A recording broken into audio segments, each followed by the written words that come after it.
అందరికీ నమస్కారం అండి. గౌరవనీయులు రాష్ట్ర ముఖ్యమంత్రి శ్రీ నారా చంద్రబాబు నాయుడు గారికి, అలాగే పవన్ కళ్యాణ్ గారికి, అలాగే లోకేష్ గారికి నా విజ్ఞప్తి అండి.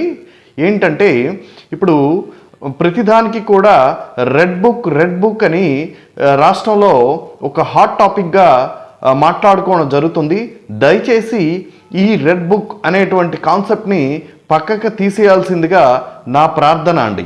ఎందుకంటే దీన్నే ఇప్పుడు వైఎస్ఆర్ కాంగ్రెస్ పార్టీ ఒక చక్కని అవకాశంగా మలుచుకొని, చూడండి మా మీద విపరీతమైనటువంటి దాడులు జరుగుతున్నాయి, ఈ రెడ్ బుక్ కాన్సెప్ట్ తీసుకొచ్చినటువంటి లోకేష్ గారు అలాగే పవన్ కళ్యాణ్ గారు మా మీద దాడులు చేస్తున్నారనేటువంటి సందేశాన్ని వాళ్ళు పంపించడం జరుగుతుంది.